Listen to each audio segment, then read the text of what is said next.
Numbers 23. Balaam said to Balak, "Build me 7 altars here and prepare for me 7 bulls and 7 rams." Balak did as Balaam had said.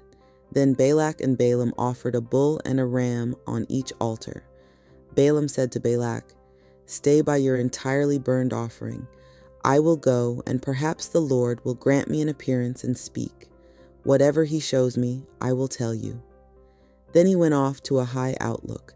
God granted Balaam an appearance. Balaam said to him, "I have arranged 7 altars, and I have sacrificed a bull and a ram on each altar." The Lord gave Balaam something to say and said to him, "Return to Balak and say this." Balaam returned to him while he and all the officials of Moab were standing next to his entirely burned offering. Then he raised his voice and made his address. "From Aram Balak led me, the king of Moab, from the eastern mountains. Come, curse Jacob for me. Come, denounce Israel. How can I curse whom God hasn't cursed? How can I denounce whom God hasn't denounced? From the top of the rocks I see him. From the hills I gaze on him. Here is a people living alone. It doesn't consider itself among the nations. Who can count the dust of Jacob or number a fourth of Israel? Let me die the death of those who do right, and let my end be like his." Then Balak said to Balaam, "What have you done to me? I took you to curse my enemy, but now you've blessed him." He answered and said, "Don't I have to take care to speak whatever the Lord gives me to say?" Balaam's second blessing of the Israelites. Then Balak said to Balaam, "Come with me, please, to another place where you'll see them. You'll see only part of them. You won't see all of them. Then curse them for me from there." He took him to the field of Zophim, to the top of Pisgah. He built 7 altars and offered a bull and a ram on each altar. Then Balaam said to Balak, "Stand here by your entirely burned offering while I seek an appearance over there." The Lord granted Balaam an appearance and gave him a message. He said, "Return to Balak and say this." Balaam approached Balak, who was standing by his entirely burned offering with the officials of Moab. Balak said to him, "What did the Lord say?" Then Balaam raised his voice and made his address. "Arise, Balak, and listen. Hear me out, Zippor's son. God isn't a man that he would lie, or a human being that he would change his mind. Has he ever spoken and not done it, or promised and not fulfilled it? I received a blessing, and he blessed. I can't take it back. He hasn't envisioned misfortune for Jacob, nor has he seen trouble for Israel. The Lord his God is with him, proclaimed as his king. God, who brought them out of Egypt, is like a magnificent wild bull for him. There is no omen against Jacob, no divination against Israel. Instantly it is told to Jacob and to Israel what God performs. A people now rises like a lioness. Like a lion it stands up. It doesn't lie down until it eats the prey and drinks the blood of the slain." Then Balak said to Balaam, "Don't curse them or bless them." But Balaam answered and said to Balak, "Didn't I say to you, I'll do whatever the Lord tells me to?" Balaam's third blessing of the Israelites. Balak said to Balaam, "Please come and I'll take you to another place. Perhaps God will prefer it, so that you could curse him for me from there." So Balak took Balaam to the top of Peor, which overlooks Jeshimon. Balaam said to Balak, "Build me 7 altars here, and prepare for me 7 bulls and 7 rams." Balak did just as Balaam said. He offered a bull and a ram on each altar. Numbers 24. Balaam saw that it pleased the Lord to bless the Israelites, so he didn't go as the other times to seek omens. Instead, he turned toward the desert. Balaam looked up and saw Israel camping by tribes. Then God's Spirit came on him. He raised his voice and made his address. The oracle of Balaam, Beor's son, the oracle of a man whose eye is open, the oracle of one who hears God's speech, who perceives the Almighty's visions, who falls down with eyes uncovered. How beautiful are your tents, Jacob, your camps, Israel, like palm groves that stretch out, like gardens next to a river, like eaglewood trees that the Lord has planted, like cedar trees next to water. Water will drip from his branches, his seed will have plenty of water, his king will be higher than Agag, and his kingdom will be lifted up.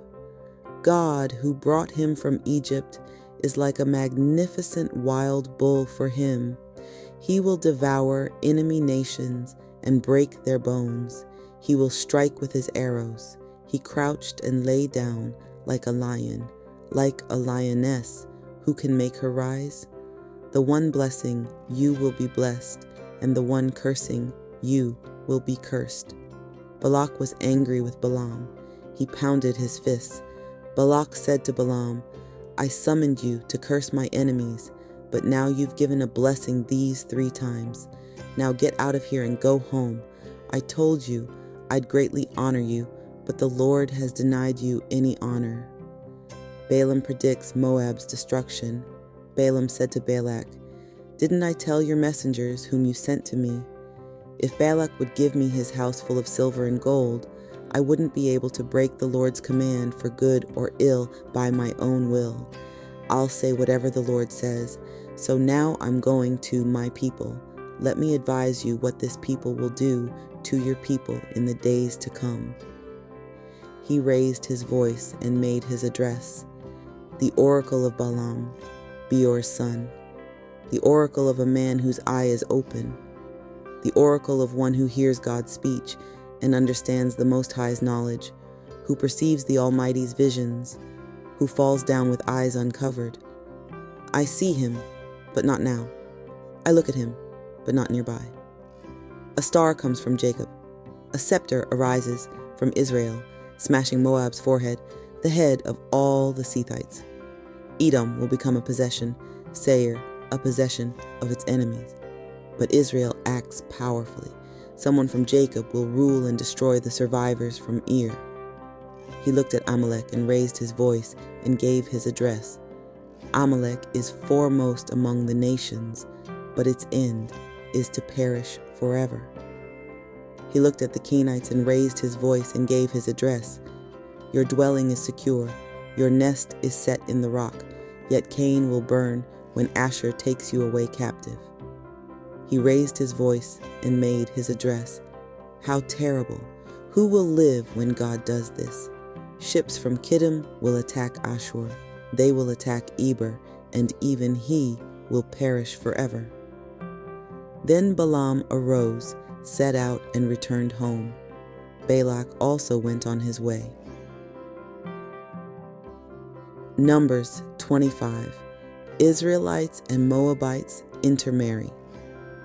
When the Israelites lived at Shittim, the people made themselves impure by having illicit sex with Moabite women. The Moabite women invited the people to the sacrifices for their God.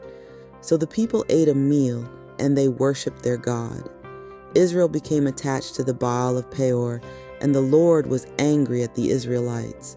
The Lord said to Moses, Take all the leaders of the people and kill them on behalf of the Lord in broad daylight, so that the Lord's anger turns away from Israel. Then Moses said to Israel's officials, Each of you kill your men who are attached to the Baal of Peor. Israelites and Midianites intermarry. An Israelite man brought a Midianite woman to his brothers in the sight of Moses and the entire Israelite community, who were weeping at the entrance of the meeting tent. When Phinehas, Eleazar's son and Aaron the priest's grandson, saw this, he arose in the middle of the community, took a spear in his hand, went after the Israelite man into the chamber, and stabbed the 2 of them, the Israelite man and the woman, through the stomach. Then the plague stopped spreading among the Israelites. Yet those who died by the plague numbered 24,000. The Lord spoke to Moses, "Phinehas, Eleazar's son, and Aaron, the priest's grandson, has turned back my rage toward the Israelites.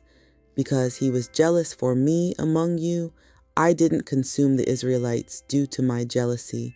Therefore say, I'm now giving him my covenant of well-being. It will be for him and his descendants a covenant of permanent priesthood, because he was jealous for his God and sought reconciliation for the Israelites."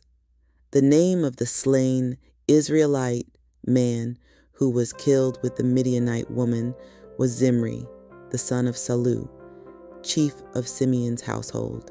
The name of the slain Midianite woman was Cosbi, the daughter of Zur, a tribal leader of a Midianite household. The Lord spoke to Moses, "Go after the Midianites and destroy them, because they went after you by the deception they devised for you at Pir with Cosbi, the Midianite chief's daughter, and their sister, who was killed on the same day as the plow during the events at Peor."